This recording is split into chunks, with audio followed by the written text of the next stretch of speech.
하나님의 말씀 마태복음 17장 1절로부터 보시겠습니다. 마태복음 17장 엿새 후에 예수께서 베드로와 야고보와 그 형제 요한을 데리시고 따로 높은 산에 올라가셨더니 그들 앞에서 변형되사 그 얼굴이 해같이 빛나며 옷이 빛과 같이 희어졌더라.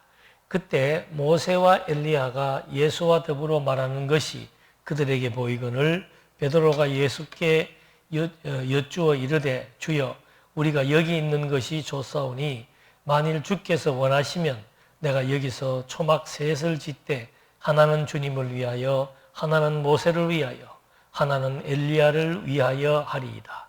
말할 때 호련히 빛난 구름이 그들을 덮으며 구름 속에서 소리가 나서 이르시되 이는 내 사랑하는 아들이요 내 기뻐하는 자니 너희는 그의 말을 들으라 하시는지라.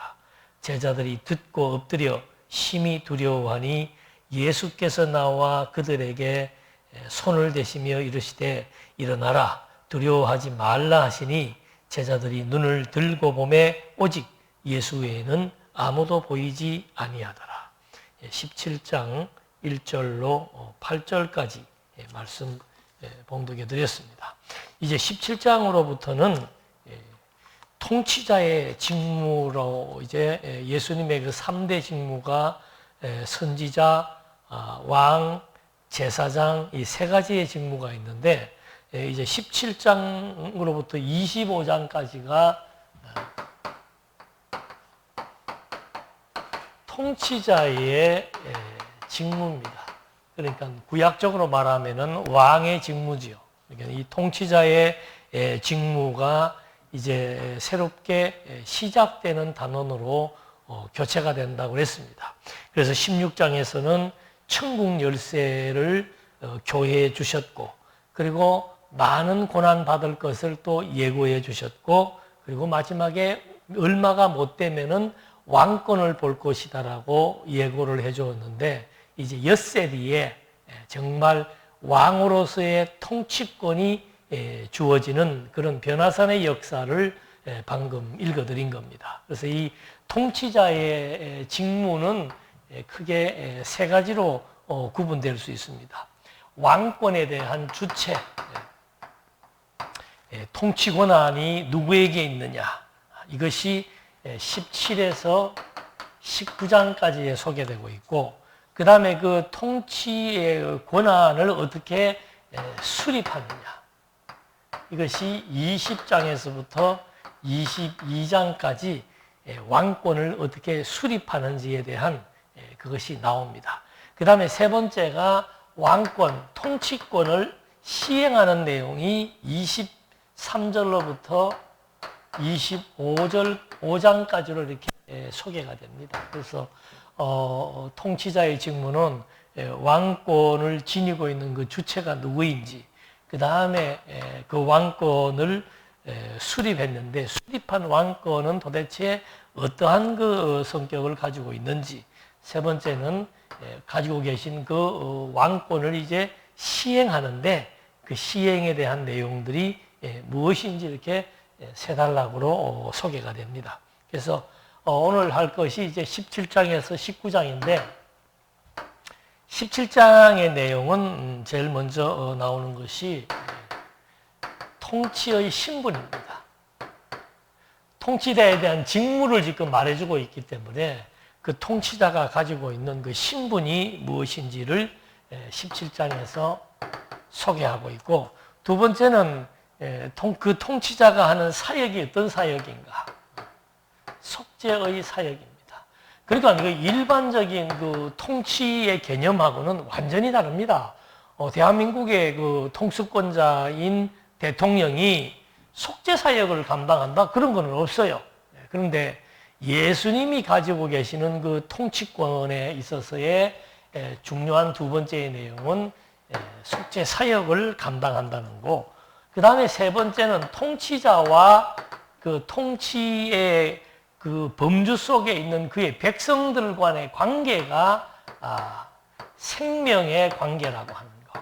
이런 이제 그 특수한 통치에 대한 개념들을 17, 18, 19에서 설명하면서 바로 그 왕권의 주체가 되시는, 통치권의 주체가 되시는 그리스도가 지니고 있는 그 주체의 성격은 바로 그의 신분을 통해서 먼저 입증을 해주고, 두 번째는 그의 사역을 통해서, 그 다음에 그분과 백성들 간의 관계를 통해서, 왕과 백성의 관계가 어떤 관계인지 이런 걸 통해서 하나하나 설명을 전개해 나갑니다. 그래서 오늘 제일 먼저 나오는 게 이 통치자의 신분을 밝혀주는데, 통치자의 신분을 밝혀준다는 것은 다른 말로 하면은 이분이 누구인지에 대한 정체성을 확고히 한다는 겁니다. 그러니까 마태복음은 참 이걸 단원마다 밝히고 있는데, 첫 번째 단원에서도 예수님이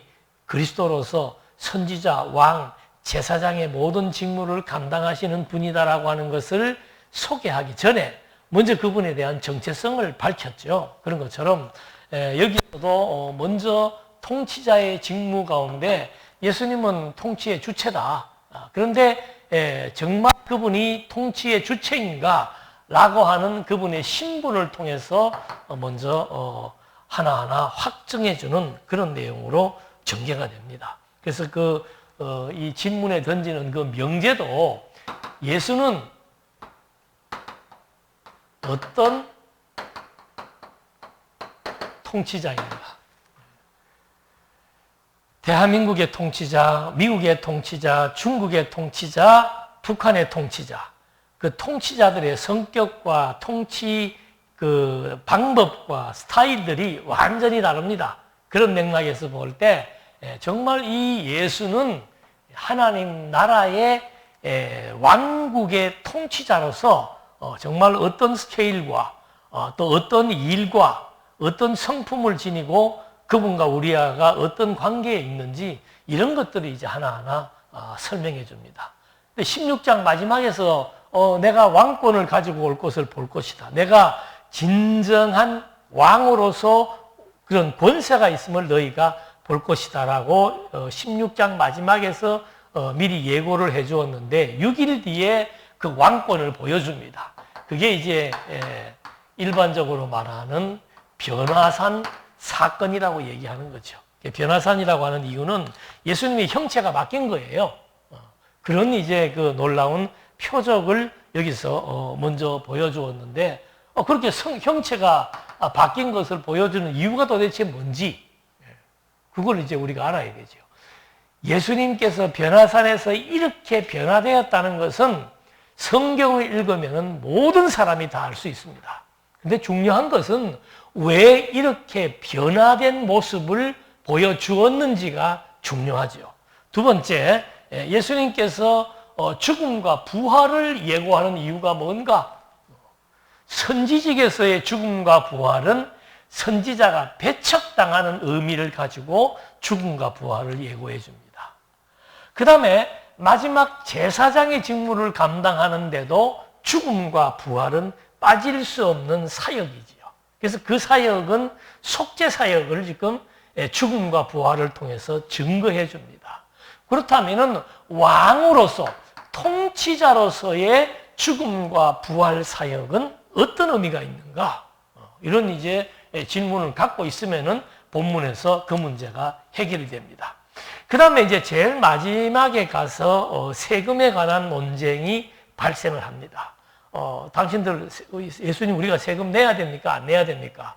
또 적대적 관계에 있는 자들이 너희 선생은 세금 내냐 안 내냐라고 이제 유도신문을 하는 내용이 마지막에 나옵니다.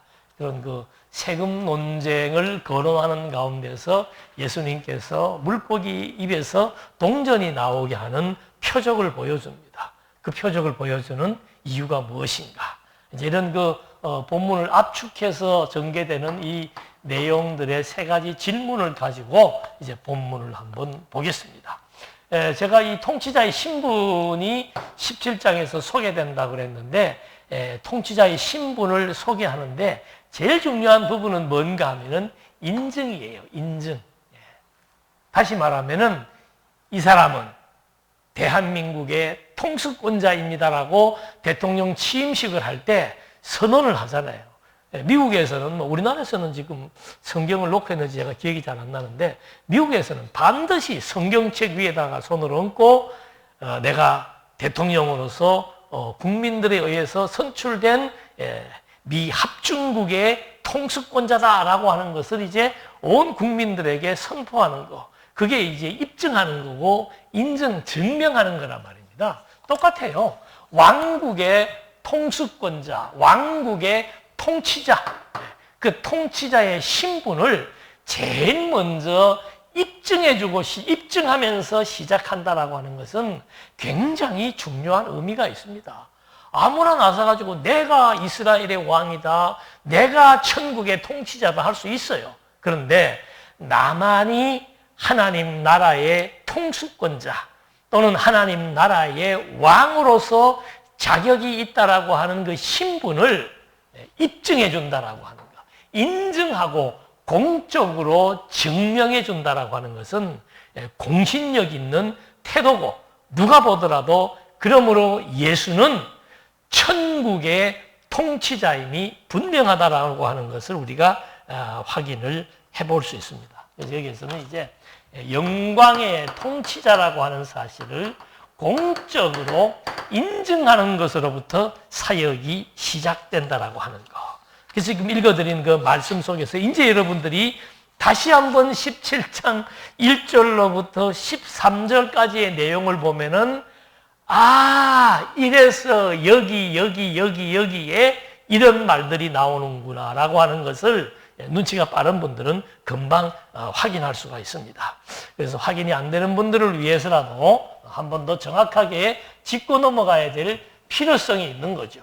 자, 제일 먼저 예수님께서 엿새 후에 베드로와 야고보, 요한 세 사람을 데리고 따로 높은 산에 올라가. 인접한 산이 어느 산인지는 그거는 중요한 게 아닙니다. 그 주변에 산들이 많기 때문에. 근데 거기에 가서 얼굴이 변형돼 버린 거예요. 예수님의 얼굴이, 첫 번째, 예수님의 얼굴이 변형이 돼 버립니다. 근데 어떻게 변형됐나 하니까 얼굴이 해같이 빛나며 옷이 빛과같이 휘어졌더라. 그러니까 자체적으로 발광체가 돼버린 거예요.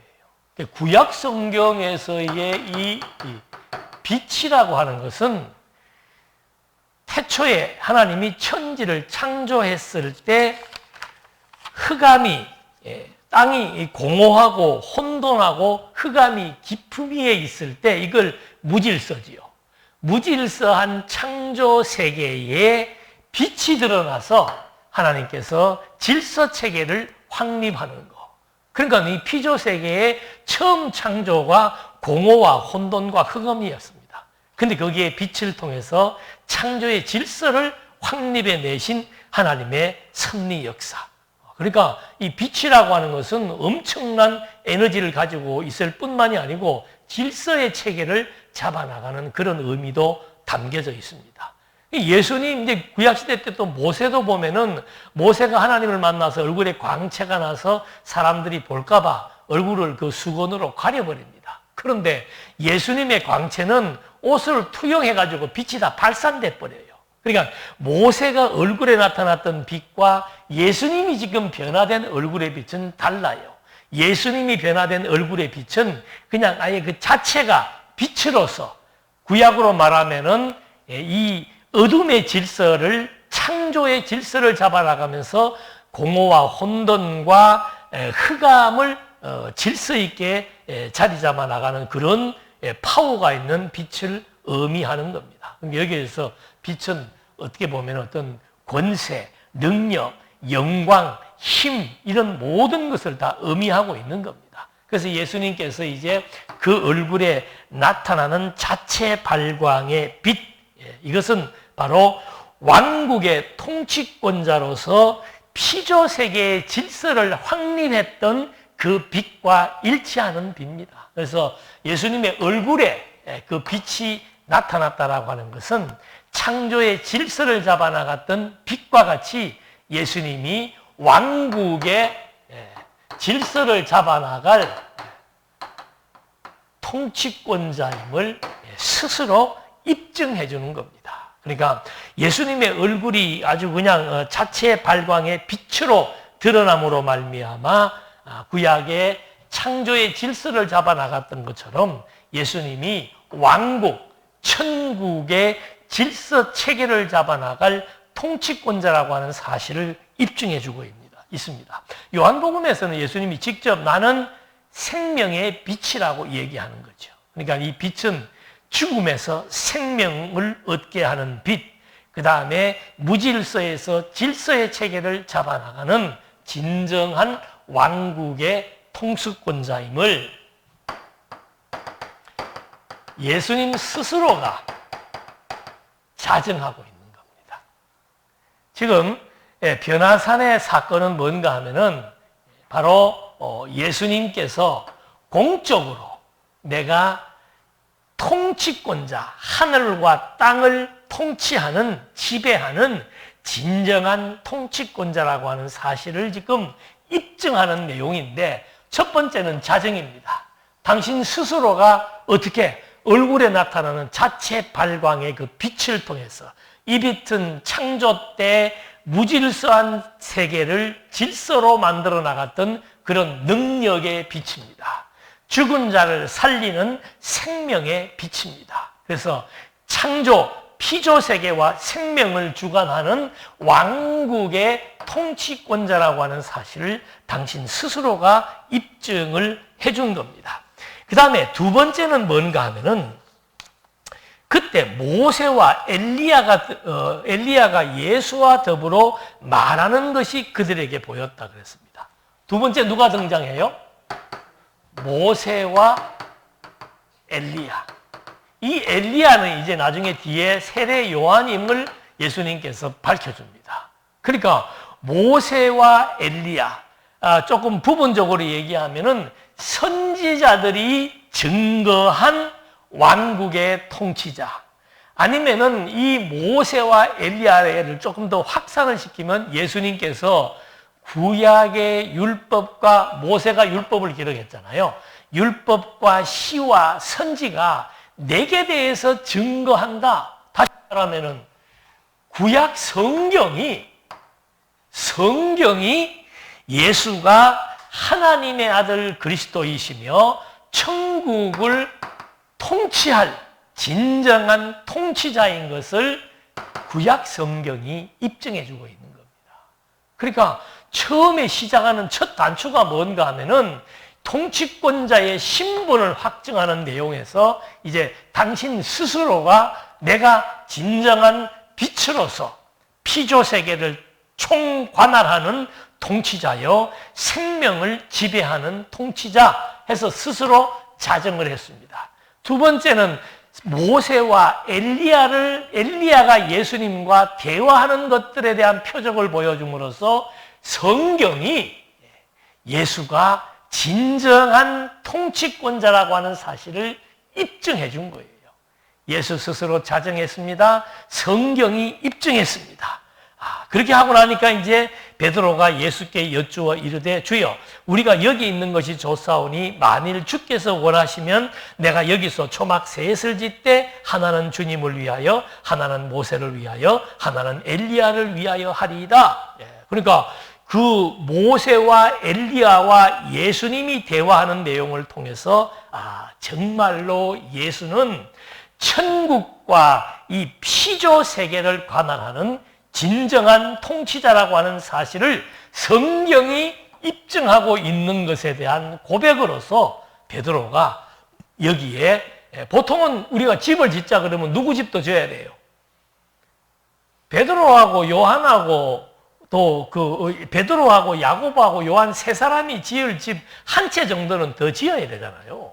그게 상식이에요. 그런데 여기서 베드로는 그냥 주님과 모세와 엘리야가 살아갈 수 있는 집 3개 짓고 여기서 살고 싶다는 얘기를 해주는 거죠. 그러니까 변형된 그 당시의 상황이 완전히 유토피아라 이 말입니다. 너무너무 아름답고 너무너무 평화로운 세계임을 베드로가 보았고 또 그것이 성경이 입증했다라고 하는 통치권자가 예수라고 하는 사실을 확증했기 때문에 그런 고백을 하는 겁니다.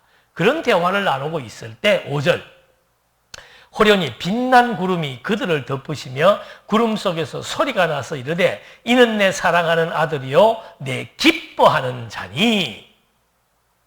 성부가 뭐 하는 거예요? 세 번째는 성부, 하늘에서 성부 하나님이 지금 뭐 해주는 겁니까? 인정해 주는 겁니다. 그러니까 이 입증이라고 하는 것은 어떤 근거에 의한 증명입니다. 입증이라고 하는 것은 근거에 의한 증명. 다시 말해서 구약 성경의 근거에 의해서 예수가 천국의 통치권자라고 하는 사실을 입증해 주었고, 자정은 스스로가 당신이 변화된 빛의 발광체로서 천국의 통치권자임을 확증해 주었고, 그 다음에 세 번째는 성부 하나님께서 인정한다라고 하는 것은 합리적인 절차를 거친다 이 말입니다. 내 아들이다 이 말이에요. 아버지가 아들을 입증해 주는 그것은 바로 인정한다라고 하는 그것은 합리적인 절차, 수순에 의해서 이는 확실히 천국의 통치자다. 내 아들이요 기뻐하는 자란 말은 세례받게 나올 때도 예수님이 세례받고 나올 때도 그 얘기를 했습니다. 그런데 이번에는 하나님께서 그 말씀을 하실 때 그 말씀을 하시는 의미가 달라요. 어떻게 다른가? 이는 내 사랑하는 아들이요 기뻐하는 자니 해놓고는 마지막에 뭐가 나와요? 너희는 그의 말을 들으라. 왜요? 그가 누구니까? 통치권자이니까. 너희는 그의 말을 들으라. 내 아들의 말을 들으라. 왜?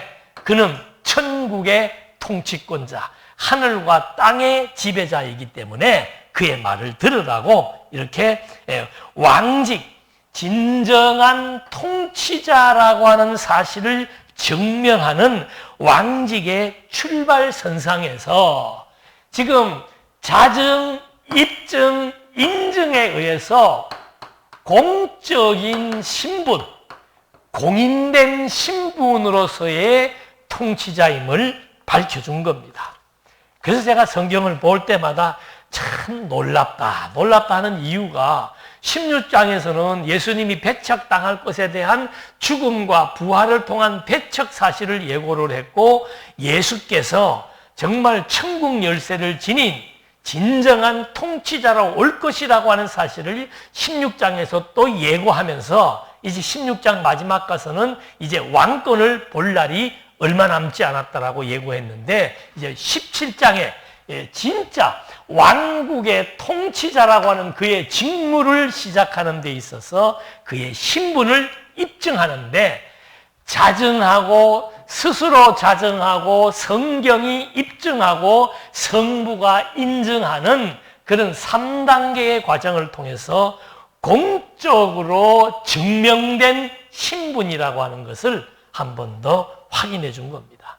이래서 이 변화산이 가지고 있는 의미라고 하는 것은 예수님이 공적으로도 다 입증된 통치자로서의 영원한 나라의 왕으로서의 신분을 지닌 분이 분명하다는 사실을 말해주고 있는 겁니다. 그러면서 제자들이 눈을 들고 보면 오직 예수 외에는 아무도 이제 없어진 겁니다. 그렇게 한번 변형된 일들을 보여주고 사라지고 난 다음에 그들이 산에서 내려올 때 예수께서 명하여 이르시되 인자가 죽은 자 가운데서 살아나기 전에는 본 것을 아무에게도 이르지 말라 하시니, 제자들이 물어 이르되 그러면 어찌하여 서기관들이 엘리야가 먼저 와야 하리라 하니까, 예수께서 대답하여 이르시되 엘리야가 과연 먼저 와서 모든 일을 회복하리라. 그러니까 예수님께서 당신이 죽고 부활할 것을 미리 말하면서 이거 아무에게도 아직 말하지 말라고 하니까, 그러면 왜 앞에서 먼저 엘리야가 먼저 와야 한다고 얘기합니까? 라고 또 묻는 겁니다. 그러니까 그 엘리야가 와서 모든 일을 회복해야 된다라고 말하는 거죠. 그러니까 엘리야가 먼저 와서 엘리야가 할 일이 있다, 그 일을 하고 난 다음에 내가 그 다음에 죽는다는 차순을 얘기해 줍니다. 12절 내가 너희에게 말하노니 엘리야가 이미 왔을 때 사람들이 알지 못하고 임의로 대고하였도다. 인자도 이와 같이 그들에게 고난을 받으리라 하시니 그제서야 제자들이 예수께서 말씀하신 것이 세례 요한인 줄 깨달았더라 하면서 이제 이 변화산의 사건을 통해서 제자들에게 당신이 고난을 예고하는 내용으로 이제 왕의 사역에 대한 것들을 종교를 짓습니다. 그러니까 이제 장면이 바뀌었습니다. 그렇게 장면이 바뀌고 나서 이제 14절부터 하나의 또 표적을 보여주게 됩니다. 그들이 무리에게 이르매 한 사람이 예수께 와서 꿇어 엎드려 이르되 주여 내 아들을 불쌍히 여기소서 그가 간질로 심히 고생하여 자주 불에도 넘어지며 물에도 넘어지는지라 내가 주의 제자들에게 데리고 왔으나 능히 고치지 못하더이다. 예수께서 대답하여 이르시되 믿음이 없고 패역한 세대여 내가 얼마나 너희와 함께 있으며 얼마나 너희에게 참으리요 그를 이리고 데려오라 하시니라. 이에 예수께서 꾸짖으시니 귀신이 나가고 아이가 그때부터 나으니라. 이때 제자들이 조용히 예수께 나와 이르되 우리는 어찌하여 쫓아내지 못하였나니까. 딴 때는 막 큰 소리로 뭐 얘기할 이때는 자기들이 창피했던 모양이죠. 조용하게 나와가지고 왜 우리는 귀신을 못 쫓습니까? 이르시되 믿음이 작은 까닭이니 이라 진실로 너희에게 이르노니 만일 너희에게 믿음이 겨자씨 하나만큼만 있어도 이 산을 명하여 여기서 저기로 옮겨지라 하면 옮겨질 것이요 또 너희가 못할 것이 없으리라. 자, 이제 귀신을 쫓아내는 문제를 가지고 제자들과 예수님 사이에서 이제 토론이 벌어지는 겁니다. 그러니까 예수님은 쫓아냈는데 제자들은 쫓아내지 못한 거죠. 그러니까 여기에서는 뭐 한 두 가지 의미가 있는데 이제 귀신을 쫓아냄으로 말미암아 내가 진짜 무엇을 지배하는 사단을 지배하는 사단이라고 하는 것은 이건 뭐 피조물의 으뜸입니다. 하나님께서 아담이 타락한 이후로부터 이 사단에게 모든 권세를 다 위임해 버렸어요. 그래서 이 사단을 지배한다는 것은 이 피조 세계를 지배할 수 있는 그런 통치권이 있다는 것을 보여주는 의미가 담겨져 있는 거예요. 그래서 영광의 통치자라고 하는 것, 하늘과 땅을 지배하며 통치하신다는 것을 공적으로 인정했고, 두 번째는 인정만 가지고 됩니까? 실제 사역을 통해서 보여주어야 되는 거예요. 그 실제 사역에 가장 획기적이고 아무도 할 수 있는 사역이 뭔가 하면은 사단을 지배하는 겁니다. 귀신을 내어 쫓는 거예요. 그러니까 제자들의 사역과 예수님의 사역을 비교하는 겁니다. 제자들은 예수를 믿음으로 말미암아 집행할 수 있는 권능이라면은 예수님은 권능의 본체예요. 능력의 본체란 말입니다. 그러니까 당신은 뭐 어떤 뭐 조건이나 여건이나 상관없이 사단을 제압하는 그런 통치 권세를 여기에서 제자들의 사역과 당신의 사역을 비교시켜 나가면서 만물의 으뜸입니다. 만물의 으뜸. 그러니까 예수님은 그 능력의 본체예요. 그렇기 때문에 뭐 어떤 다른 것이 필요 없지만 제자들은 예수가 진정한 통수권자라고 하는 믿음의 농도에 따라서 사역을 시행할 수 있는 그런 근본적인 차이가 있다. 이런 것들을 보여주면서 봐라. 제자들이 가지고 있는 힘과 내가 가지고 있는 힘, 지배력이라고 하는 것은 근본적으로 다르다. 그래서 나는 사단을 내가 단번에 쫓아낼 수 있는 그런 근본적인 능력이 있는 통치자라고 하는 사실을 여기서 보여준 겁니다. 그 다음에 세 번째, 그러니까 우리가 성경을 볼 때 왜 맥락적으로 봐야 되는가 하면은 귀신을 쫓는 사건은 여러 가지에 많이 나옵니다. 그런데 그 많이 나올 때마다 귀신을 쫓으시면서 예수님께서 교훈하고자 하는 의도가 다릅니다. 아까도 말씀드린 대로 죽음과 부활을 예고하는 것은 사복음서 전체에도 나오고 마태복음에서도 선지자의 배척을 당하는 내용에서도 나오고 마지막에는 제사장으로서의 직무를 수행하는 데서도 나옵니다. 그런데 여기서도 또 나와요. 그 다음에 보십시다. 갈릴리에 모일 때 예수께서 제자들에게 이르시되 인자가 장차 사람들의 손에 넘겨져 죽임을 당하고 제3일에 살아나리라 하시니 제자들이 매우 근심하더라. 자, 이런 것들이 이제 갈라놓기 하는 거예요. 앞에서 내가 진짜 하늘과 땅의 통치자인 거 보여주었습니다. 그 증명해 주었습니다. 공적으로 인정했습니다. 인정하는 것만 갖고 안 되잖아요. 그래서 피조물 중에서 가장 으뜸되는 사단을 물리침으로 말미암아 내가 만물의 으뜸이라고 하는 통치 권세를 보여주었습니다. 그 다음에 여기에서 밑도 끝도 없이 죽으시고 부활하실 것을 또 한 번 예고해 주시는 이유는 뭔가? 당신이 누구인 것을 보여준다? 어쨌든지 간에 당신이 통치권자라고 하는 사실을 보여주는 맥락이잖아요. 그러니까 여기에서는 어떤 통치입니까? 죽음에서 부활한다는 것은 뭘 의미하는 겁니까? 생명을 의미하는 겁니다. 그래서 예수님이 나사로가 죽은 다음에 나사로가 죽었을 때 예수님이 하시는 말씀이 뭔가? 나는 부활이요 생명이다. 나는 죽은 자를 다시 살리는 생명의 근원, 생명을 통치하는 지배자다.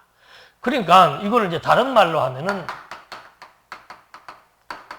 생명불어 피조 세계에 어느 나라의 추장이든 대통령이든 왕이든 무슨 독재자든 무슨 권력가든 피조 세계의 통치자 중에서 생명을 마음대로 죽이는 건 가능하지만 살릴 수 있는 그런 능력을 지니고 있는 통치자는 창조로부터 종말에 이를 때까지 한 사람도 지금까지 한 명도 없었고 앞으로도 한 명도 없습니다. 마찬가지예요. 사단을 지배할 수 있는 통치권 아무도 없습니다. 생명 불어, 생명은 불어한 거예요. 누구에게도 그 생명을 살릴 수 있도록 허락해 준 일이 없다는 거예요.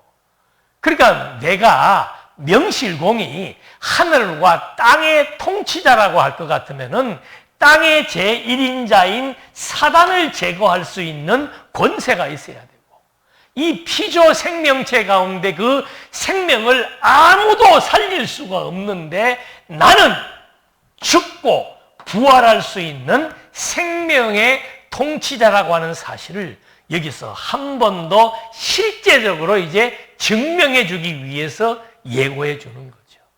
그래서 마지막에 예수님이 죽음에서 부활한다라고 하는 것은 이건 뭐 엄청난 의미가 담겨져 있는 겁니다.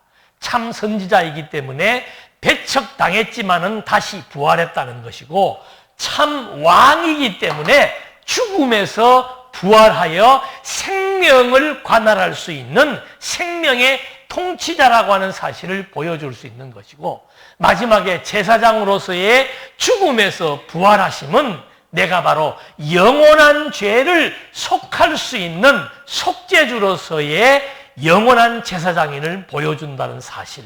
그래서 여기 지금 이 대목에서는 생명의 통치자라고 하는 것.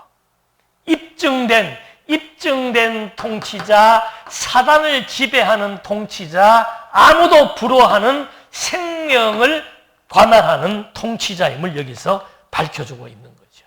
그래서 이제 마지막에 또 조금 다른 맥락의 얘기가 나오지요. 가버나움에 이르니 반세계를 받는 자들이 베드로에게 나와 이르되 이거는 세무직원입니다. 세금을 징수하는 사람이 나와서 너희 선생은 반세계를 내지 아니하느냐 이르되 내신다 하고 집에 들어가니 예수께서 먼저 이르시되 시몬아 내 생각은 어떠하냐 세상 임금들이 누구에게 관세와 국세를 받느냐 자기 아들에게냐 타인에게냐 베드로가 이르되 타인에게이니이다. 예수께서 이르시되 그렇다면 아들들은 세를 면하리다. 그러나 우리가 그들이 실족하지 않게 하기 위해서 내가 바다에 가서 낚시를 던져 먼저 오르는 고기를 가져 입을 열면 돈 1세겔을 얻을 것이니 가져다가 나와 너를 위하여 주라 하십니다. 자, 이게 또 참 재밌는 사건이 나오죠. 근데 성경은 자세히 보면은 거기에 답이 다 있습니다. 그러니까 본문에 답이 없을 때는 맥락을 통해서 답을 찾으면 되고, 아니면 본문에 나와 있어요. 여기 지금 세금 논쟁이 벌어진 겁니다. 그 세금은 5세겔, 반세겔을 내면 되는데, 지금 세무 직원이 와가지고 제자들에게 너희 선생 세금 내냐? 라고 묻습니다. 예수님이 다 알죠. 밖에서 하는 얘기. 딱 들어오니까는 제자들에게 묻지요. 제자들에게 묻습니다. 네 생각은 어떠냐? 하고 묻지요. 그러면서 예수님이 묻는 것은 뭔가 하면은 이 세금 문제가 나오는데, 예수님이 지금 묻고자 하는 것은 뭔가 하면은, 자, 세금을 받는 수납자는 누구냐? 왕이죠. 그 다음에 납세자는 누구냐? 백성입니다. 이것만 가지고 지금 이 질문에 대한 답이 됩니까? 안 됩니까? 안 되죠. 근데 마지막에 이제 있는 얘기가 뭔가 하면은 면세. 세금을 내지 않아도 되는 사람이 누굽니까? 본문에 나오죠. 아들. 여기에 답이 있는 거예요. 세금을 받는 사람은 왕이 받는 거고, 누가 세금을 내냐 하면은 백성은 세금을 내는데, 누구 한 사람만 세금을 안 내는가 하면은 왕의 아들은 세금을 내지 않는다 그 말이죠. 그러면서 가갖고 낚시질 해와라. 물고기 한 마리 올라오면 한 세겔 올 것이다. 돈도 많이도 또 안 해. 이왕 돈 올리는 거 좀 많이 해가지고 제자들 용돈도 좀 주고 이러면 될 텐데, 딱 한 세겔만 오게 해가지고는 당신하고 제자 한 사람의 몫에 의해서 세금 주라고 얘기하는 거죠. 그러니까 여기 지금 세금, 납세에 대한 문제의 핵심은 뭡니까? 왕의 아들은 세금을 안 낸다. 지금 여기에서 그 예수의 신분을 입증하는 데 있어가지고 성부 하나님이 나타나가지고 내 기뻐하는 아들이다. 너는 그거의 말을 들으라. 이 말은 이미 하나님의 아들 예수는 하나님 아버지가 인정해준 바로 진정한 만왕의 왕이며 통치권자이다. 아들이기 때문에 세금을 안 내는 것도 있지만 더 근본적인 것은 예수님은 하늘과 땅의 통치권자, 만왕의 왕이시기 때문에 세금 문제에서 정말로 자유로울 수 있는 그런 존재이다 이 말입니다. 그런데 예수님이 왜 세금을 내는 겁니까? 그게 질서예요. 질서. 사회의 질서를 어리접히지 않는 겁니다. 그러니까 괜히 별것도 아닌 것 가지고 지금 얼굴이 변형돼 가지고 빛을 통해서 창조의 질서를 확립한 하나님께서, 그리스도께서 이제 이 사회의 질서를 지키면서도 내가 지금 제자들에게 가르쳐주고 싶은 모든 내용을 여기에서 소개해주고 있는 거죠. 세상 나라의 원칙은 이런 원칙이다. 나는 어떤 나라인가? 절대 국가의 왕이다 이 말입니다. 어느 한 나라를 다스리는 게 아니고 피조세계 전체와 천국을, 모든 세계를 관할하는 절대 주권을 지니고 있는 절대 국가의 왕이다. 그 다음에 생명을 불어했지만 나는 그 생명을 살릴 수 있는 생명의 통치자다. 여러분, 우리가 믿고 있는 예수님이 어떤 분이라고요? 성부, 구약 성경, 그 다음에 모든 제자들을 통해서 이미 다 인증을 받은 그런 분이고, 그분은 사단을 지배합니다. 우리가 병들고 고통을 겪고 마음이 막 어지러운 이유는 전부 사단의 역사예요. 그 사단을 지배합니다. 그리고 어느 누구도 여기에서 해방될 수 없는데, 어느 누구도 여기에서 자유로울 수 없는데, 하나님 나라의 주체인 통치권자 그리스도는 생명을 지배하는 분입니다. 그리고 그분은 세금 문제를 통해서 나는 절대국가, 보편적인 나라의 왕과 아들은 세금으로부터 자유롭지만 나는 절대적인 국가의 통치자이기 때문에 이런 것들이 나에게는 별로 의미가 없음을 여기서 말해주고 있는 겁니다. 그래서 잠깐 우리가 이제 예수님이 지니고 있는 이 통치권에 대한 역사적인 내용들을 좀 확인해 볼 필요가 있는 겁니다. 도대체 성경은 언제부터 이 통치권에 대해서, 예수님의 통치권에 대해서 말하고 있는가? 제일 먼저 아담에게 하나님께서 뭐라고 통치권을 주었습니까? 바다의 물고기와 하늘의 새와 땅에 움직이는 모든 생물을 뭐 해라? 다스리라. 그러니까 생명이 있는 모든 피조 생명체들을 다스리라고 하는 통치권을 아담에게 주었습니다. 그 다음에 두 번째, 노아에게도 똑같아요. 땅의 모든 짐승과 공중의 모든 새, 그 다음에 바다의 모든 물고기가 너희를 두려워하며 너희를 무서워하리니 이것들은 너희 손에 붙였음이니라. 그러니까 완전히 모든 피조물들을 노아와 그의 후손들에게 다 지배하고 다스릴 수 있는 권한을 주었다 이 말입니다. 이게 이제 아담과 노아에게 주어진 통치력에 대한 범주입니다. 그래서 아담과 노아는 모든 생물, 모든 피조물들을 다스리게 했습니다. 세 번째, 아브라함이 나오는데 이 아브라함에게 주어진 통치 권세의 성격은 뭔가 하면은 하나님이 아브라함에게 뭐라고 얘기하는가 하면은 이름을 창대하게 하겠다라고 12장 2절 3절에서 얘기를 합니다. 내가 모든 내 이름을 창대하게 하리니 너는 복이 될지라. 그리고 이름을 창대하게 한다는 것은 다시 말하면은 아브라함의 권세를 의미하는데 그 이름이 어떻게 되는가 하면은 이름이 창대하게 돼서 아브라함이 복의 근원이 되는데 이 복이 모든 족속에게,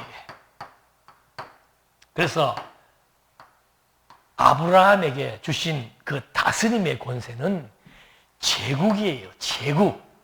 모든 족속을 다스릴 수 있는 이름을 창대하게 해주었다. 아브라함의 명성, 아브라함의 권세가 모든 주변 제국들을 지배할 수 있는 그런 권세를 준 거예요. 그래서 그 당시에는 아브라함을 건드리면 저주받습니다. 아브라함에게 복을 빌면 복을 받습니다. 이것이 이제 누구 때 와서? 다윗 때 와서는 이제 왕정 국가의 통치 형태로 바뀌게 됩니다. 그러니까 아브라함에게는 이름을 창대케 해서 모든 족속을 지배할 수 있는 통치권을 주었고, 이제 다윗에게는 왕정국가, 즉 다윗을 통해서 나라를 완전히 이제 건립해서 국민과 국토와 국권이 수립되는데 그 국권이 초대 국가의 왕으로서의 통치자임을 약속을 해준 거죠. 그래서 이 다윗이라고 하는 이름은 왕정국가의 통치자이기 때문에 유대인들 세계에서 다윗이 죽고 난 이후로부터 다윗이라고 말하는 것은 바로 메시아임을 의미한다고 얘기했습니다. 그러니까 예수님이 왔을 때 사람들이 막 다윗의 자손이요 라고 얘기하죠. 그것은 혈통만을 얘기하는 게 아니고 당신은 정말 메시아입니다. 이스라엘 민족을 통일시켜서 초대 왕으로서 주변국들을 다 지배해 왔던 다윗의 제국을 건설했던 그런 위용을 상징적인 의미로 표시할 때 다윗이여 할 때 그것은 바로 메시아임을 의미한 겁니다. 이렇게 해서 구약에서는 아담과 노아에게는 모든 피조물들을 지배하는 통치권, 그 다음에 아브라함에게는 모든 족속을 다스려 나갈 수 있는 그런 복의 근원으로서의 명성과 권세, 다윗에게는 왕정 국가를 건립을 해서 진정한 왕이라고 하는 사실, 다윗 시대에 사실은 뭐 제국의 형태를 띈 거지요. 그 주변 나라들을 다 지배했단 말입니다. 그리고 이제 이사야 선지자가 무슨 예언을 했는가 하면은 이제는 진짜 통치의 본질을 예언하고 있습니다. 그 통치의 본질은 뭔가? 이사야 9장 6절에 보니까 한 아들을 우리에게 주신 바 되었는데 그의 어깨에는 정사를 메웠고 나라를 다스리는 그런 권세가 있음을 말하고 그의 이름은 기묘자고 모사고 전능하신 하나님이라. 앞으로 한 아들을 줄 것인데 그는 전능하신 하나님이라 이 말입니다. 그리고 영존하시는 아버지라 평강의 왕이라. 그러니까 이건 어떤 지역을 의미하는 것이 아니고 그 통치의 본질을 설명하는 예언을 한 거예요. 그의 어깨에는 온 세계 만방을 다 다스릴 수 있는 그런 권세와 지혜가 주어졌고 그는 바로 전능자, 전능자는 창조주예요. 창조주이기 때문에 사단과 생명을 다스릴 수 있는 권한이 있다는 것을 의미하는 겁니다. 그렇게 하면서 이런 그 통치의 본질이 도래할 것을 이사야 선지자가 예언을 한 것입니다. 그 예언대로 누가 온 거예요? 예수님이 오신 겁니다. 그럼 예수님이 가지고 있는 통치권이 뭔가? 첫 번째는 뭔가 하면은 그의 통치 신분입니다. 아까도 밝혔던 것처럼 마태복음은 아브라함과 다윗의 혈통이라고 얘기하고 있고 성령으로 잉태된 하나님의 아들이라고 얘기합니다. 그러니까 그 통치자의 신분은 뭔가? 왕의 정통성을 가지고 있고 하나님의 아들의 신분을 가지고 있다라고 하는 사실을 먼저 밝혀주고 있고 그 다음에 그 통치의 영역은 어디서부터 어디까지인가? 마태복음 16장에서 천국 열쇠를 준다 그랬잖아요. 그리고 내가 교회를 세운다 그랬습니다. 그래서 그 의미는 이게 영원한 하나님의 나라입니다. 지금 통치권이라고 하는 것은 결국 예수님이 지니고 있는 통치권에 대한 본질은 영원한 하나님의 나라를 치리한다는 것의 의미예요. 그러면 지금 이 보이는 세계, 요 세상 나라가 있다 이 말입니다. 그리고 이 세상을 지배하는 사단이 있고 아무도 할 수 없는 생명의 문제가 이 피조 세계에도 달려 있는데 예수님께서 지금 어떤 분인가? 세상적으로 봤을 때도 그는 다윗의 혈통을 따고 와서 왕의 혈통인 진정한 통치자임이 분명했고 하나님의 아들로 인정되어 가지고 이 하나님의 나라와 세상 나라 그리고 여기에 교회를 세운다 했다 이 말입니다. 그래서 보이는 교회, 보이는 세상 나라뿐만이 아니고 영원한 하나님 나라의 진정한 통치자가 바로 누구인가? 그게 바로 하나님의 아들 다윗의 혈통으로 오신 예수 그리스도라고 하는 사실을 지금 여러 가지 형식을 통해서 증명해 주고 있는 거예요. 그러니까 우리가 믿고 의지하고 우리가 추구하는 나라에 대한 그런 의미는 바로 어떤 것인가? 세상 나라, 한 나라를 지배하는 왕의 권세와 비교할 수 없고 어떤 한 나라를 지배하는 통치력이 아니고 세상 나라, 사단 권세, 인간의 생명, 영원한 하나님의 나라 모든 것을 지배해 나가시는 만왕의 왕이시며 영원한 통치자라고 하는 사실을 지금 그의 영역을 통해서 밝혀주고 있는 겁니다. 교회, 천국, 교회 일치를 말하는 이유는 그의 영역은 여기와 여기 전체를 통합해서 다스리는 진정한 왕이시다.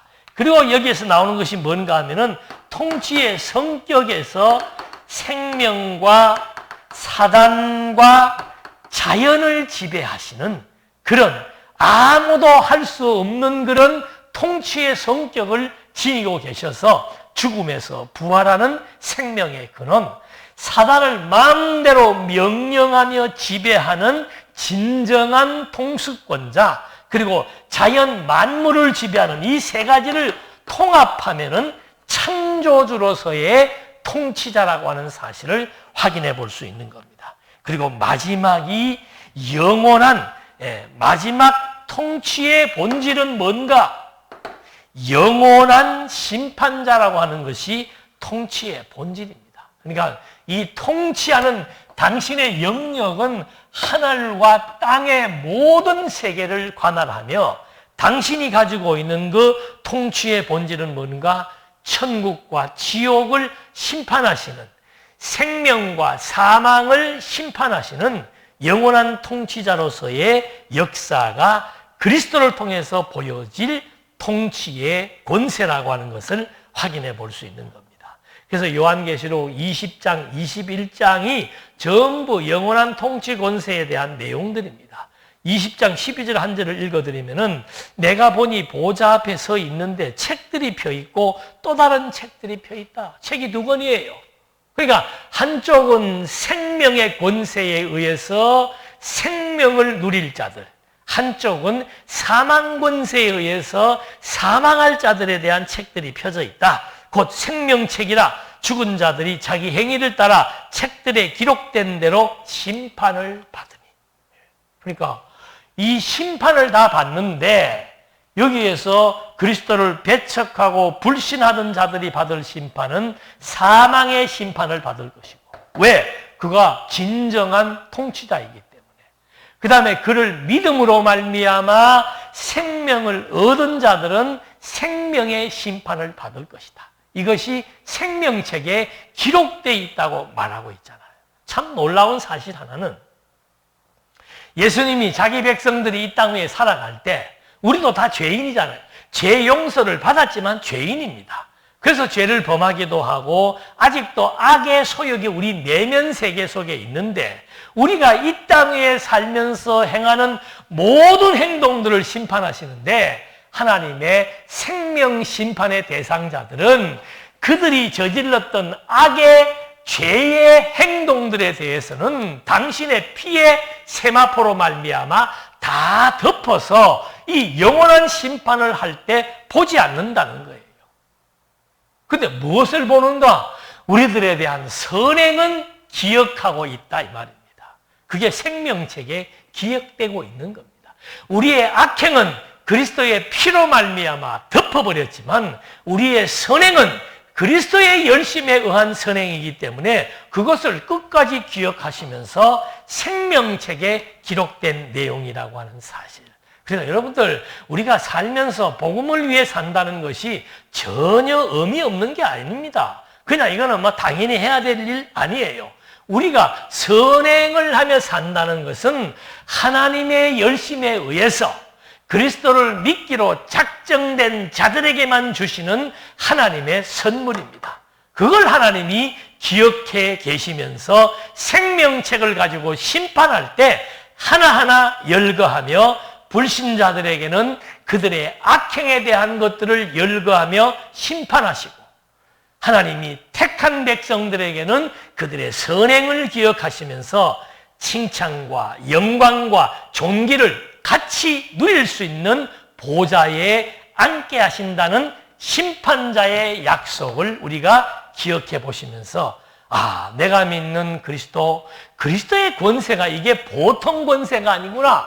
정말 통치자라고 하는 그 개념이 일반적으로 가지고 있던 나라의 통치 개념이 아니고 이것은 생명을 지배하는 통치, 사단을 지배하는 통치, 모든 피조세계 전체를 지배하는 창조주로서의 통치 권세, 영원한 하나님의 나라를 다스려 나가시는 만왕의 왕으로서의 통치권을 지니고 계신 하나님의 아들 그리스도가 나와 우리 가정과 교회와 나라를 지배하며 다스린다는 사실을 여러분들 마음속 확실히 믿으시면서 내 삶에 대한 흔들림, 내 가정에 대한 흔들림, 내 교회에 대한 흔들림에 대해서 위축당하거나 두려워하지 마시고 만왕의 왕이신 그리스도의 통치력이 작게는 내 개인으로부터 크게는 피조세계 전 영역에 미치면서 나와 세상 끝날까지 함께 하시면서 인도하신다는 사실이 오늘 위기적인 상황 가운데 살아가는 우리들에게 진정한 힘의 근간이 된다는 것을 또 한 번 확인해 본 겁니다. 기도하시겠습니다. 은혜와 사랑이 풍성하신 하나님 아버지, 우리는 예수의 통치권자라고 하는 사실에 대해 하나의 이론으로, 하나의 개념으로 받아들였는데 정말 창조주이시며 처음과 나중 되시며 모든 피조물을 관할하신다는 사실을 우리는 사단을 지배하며 생명을 다스리는 권세를 통해서, 자연 만물을 다스리는 표적을 통해서 또 한 번 확인해 보았습니다. 내가 믿는 그리스도의 권세 아래 내가 존재한다는 사실, 이것이 나로 하여금 힘이 되고 나로 하여금 소망이 된다는 사실 또 한 번 확인해 보면서 그리스도를 의지하며 산다는 것이 내 일생의 가치와 의미가 될 수 있도록 인도해 주시옵소서. 예수님의 이름으로 기도드립니다. 아멘.